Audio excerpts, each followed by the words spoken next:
एक पल के लिए इमेजिन कीजिए एक ऐसी मीटिंग जिसमें अमेरिका समेत 9 देश एक ही टेबल पर बैठे हैं। एआई, सेमीकंडक्टर और क्रिटिकल मिनरल्स जैसी 21वीं सदी की सबसे कीमती चीजों पर दुनिया की सबसे बड़ी डील चल रही है।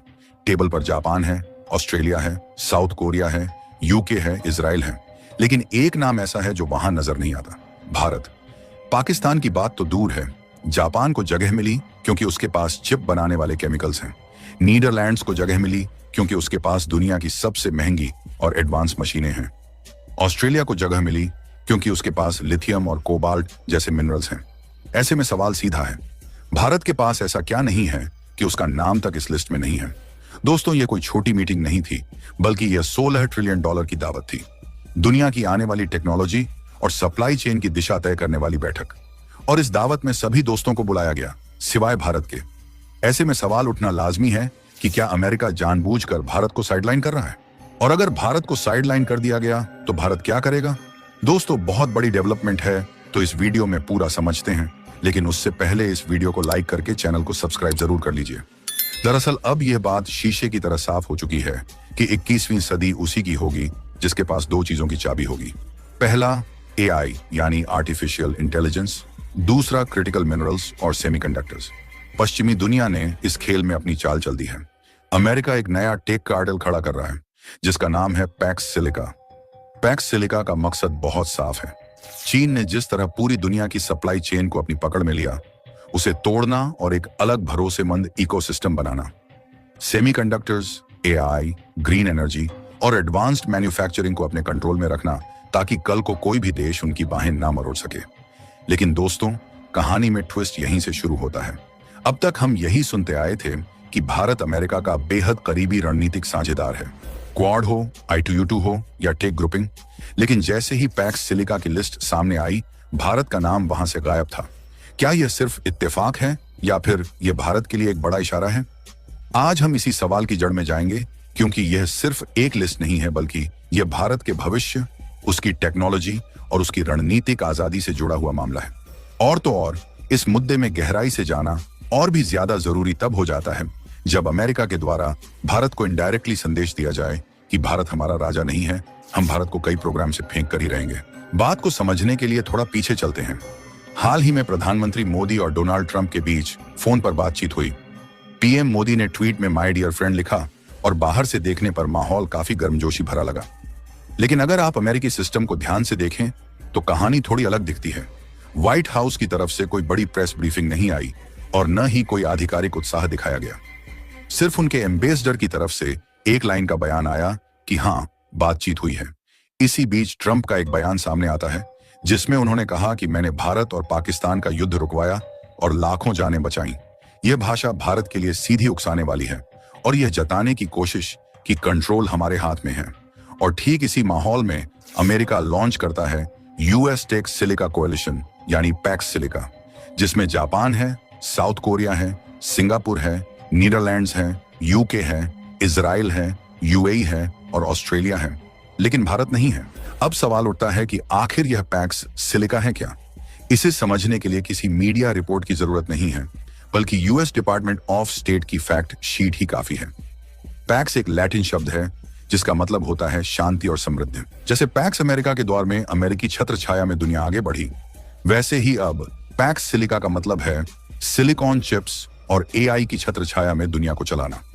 इस प्लान का ढांचा बहुत साफ है कि अमेरिका और उसके चुनिंदा साथी मिलकर एक भरोसेमंद टेक इकोसिस्टम बनाएंगे, जहां semiconductor design, manufacturing, AI model, data centres और ग्रीन एनर्जी सब कुछ उन्हीं के हाथ में रहेगा। मकसद है इस पूरे सिस्टम को इतना मजबूत बनाना कि चीन जैसा कोई देश दोबारा रेयर अर्थ या चिप्स को हथियार ना बना सके। अब आप पूछेंगे कि यही देश क्यों चुने गए और भारत क्यों नहीं? तो सच्चाई थोड़ी कड़वी है। इस ग्रुप में शामिल हर देश के पास टेबल पर रखने के लिए कुछ ठोस है। अमेरिका के पास एनवीडिया, ओपन एआई और माइक्रोसॉफ्ट जैसी लीडरशिप है। जापान के पास चिप बनाने वाले खास केमिकल्स और मटेरियल्स हैं। नीदरलैंड्स के पास एसएमएल की वो मशीनें हैं जिनसे बिना दुनिया की सबसे एडवांस चिप्स बन ही नहीं सकती। साउथ कोरिया के पास सैमसंग और एस के हाइनिक्स जैसे दिग्गज हैं जो मैन्युफैक्चरिंग और पैकेजिंग के किंग माने जाते हैं। सिंगापुर और यूएई फाइनेंस, लॉजिस्टिक्स और डाटा सेंटर्स के बड़े हब हैं। तो वहीं ऑस्ट्रेलिया के पास लिथियम, कोबाल्ट और निकल जैसे क्रिटिकल मिनरल्स का खजाना है। अब भारत की स्थिति क्या है? भारत के पास बड़ा बाजार है, सस्ता टैलेंट है, लेकिन कोर टेक्नोलॉजी नहीं है। हमारे पास न तो एसएमएल जैसी मशीन है, न जापान जैसा केमिकल कंट्रोल, न साउथ कोरिया जैसी फैब्रिकेशन कैपेसिटी। हमारी बड़ी कंपनियों ने दशकों तक इस सेक्टर में भारी रिसर्च नहीं की, जिससे नतीजा यह है कि आज हम इस गेम में प्रोड्यूसर नहीं बल्कि कंज्यूमर बनकर खड़े हैं। अमेरिका हमें एक बड़े बाजार के तौर पर देखता है। वह चाहता है कि हम उसका एआई इस्तेमाल करें, डाटा दें, लाइसेंस फीस दें, लेकिन वह नहीं चाहता कि भारत अगला चीन बनकर खड़ा हो जाए। इसी वजह से जब असली मलाई बांटने की बारी आई तो भारत को टेबल से दूर रखा गया। यह ग्रुपिंग आने वाले 4 सालों में करीब $15.7 ट्रिलियन की वैल्यू ग्लोबल इकोनॉमी में जोड़ने का अनुमान रखती है। यह भारत की मौजूदा अर्थव्यवस्था से कई गुना ज्यादा है। अगर भारत इस सिस्टम से बाहर रहता है तो टेक्नोलॉजी, निवेश और स्टैंडर्ड तय करने की रेस में हम पीछे छूट सकते हैं। अब सवाल आता है कि क्या भारत के लिए अभी भी कोई उम्मीद बची है? सिल्वर लाइनिंग यह है कि पैक्स सिलिका को पूरी तरह बंद क्लब नहीं बताया गया है, इसे ओपन एंडेड रखा गया है। मतलब भविष्य में नए देशों को जोड़ा जा सकता है और पहले भी ऐसा हो चुका है। मिनरल सिक्योरिटी पार्टनरशिप में भारत को शुरुआत में नहीं रखा गया था, लेकिन बाद में शामिल किया गया। तो यह मुमकिन है कि अगर भारत अपनी कोर कैपेबिलिटी दिखा पाए तो उसे भी इस टेबल पर जगह मिल जाए। लेकिन अगर ऐसा नहीं हुआ तो क्या भारत हाथ पर हाथ रखकर बैठ जाएगा? बिल्कुल नहीं। भारत के पास दूसरे रास्ते भी हैं। पहला रास्ता ब्रिक्स का है, यानी रूस और चीन के साथ मिलकर एक पैरेलल टेक और मिनरल इकोसिस्टम खड़ा करना। दूसरा रास्ता फ्रांस जैसे देशों के साथ गहरी साझेदारी का है, जो अमेरिका के पूरी तरह पिछलग्गू नहीं है। तीसरा और सबसे अहम रास्ता यह है कि भारत ग्लोबल साउथ के लिए अपना खुद का मॉडल तैयार करे, ठीक वैसे ही जैसे यूपीआई ने वीजा और मास्टरकार्ड को चुनौती दे दी। दरअसल अमेरिका शायद अनजाने में भारत को एक धक्का दे रहा है, और इतिहास गवाह है कि भारत जब भी दबाव में आता है तो नई राह निकालता है। अगर हमें इस क्लब से बाहर रखा गया तो मुमकिन है कि भारत सिलिकॉन की दुनिया में अपना अलग रास्ता बना ले, एक ऐसा रास्ता जो आगे चलकर अमेरिका के लिए ही सिरदर्द बन जाए, क्योंकि जियोपॉलिटिक्स में कोई परमानेंट दोस्त नहीं होता बल्कि सिर्फ इंटरेस्ट होते हैं। यह भी समझना जरूरी है कि भारत के बाहर होने की एक बड़ी वजह रूस है। अमेरिका उस देश के साथ अपनी सबसे एडवांस टेक्नोलॉजी शेयर नहीं करना चाहता, जिसके सैन्य सिस्टम में रूसी हार्डवेयर शामिल हो।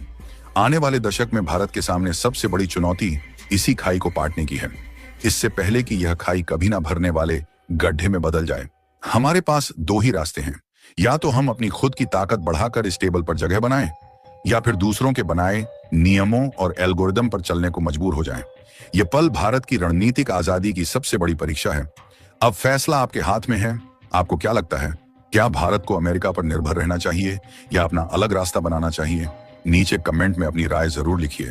वीडियो पसंद आया हो तो लाइक करें और ऐसे ही नॉलेजेबल वीडियो के लिए चैनल को सब्सक्राइब जरूर करें।